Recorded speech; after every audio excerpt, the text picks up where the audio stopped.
Приехала я из Нерюнгри с друзьями. У нас есть лыжная база в Нерюнгри. Мы ездим отдыхать. Есть спортивный комплекс «Шахтер». Там тоже очень много разновидностей спортивных тренажеров. Там волейбол играют, баскетбол, футбол у нас очень расширенный, да. У вас как проходят выходные? Выходные проходят хорошо. Хожу на рынок, занимаюсь. В школу третьего возраста хожу, пою. Дома вяжу свитер сыну. Дома с ребенком. Занимаемся, уроки делаем. Так, ходим куда-нибудь, отдыхаем, кино. Краснодарского края приехал. Ну, мы отдыхаем, ездим на лыжах, катаемся в горах.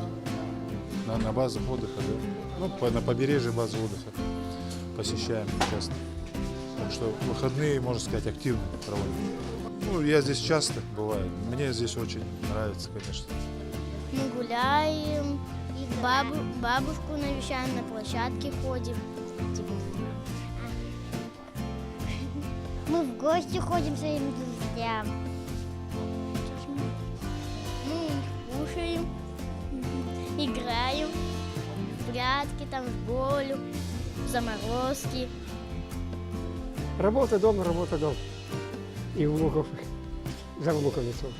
Я внучкой занимаюсь обычно. Вот такие у меня выходные. Все ребенку посвящаю. Стараюсь помогать во всем, водить куда-то ее.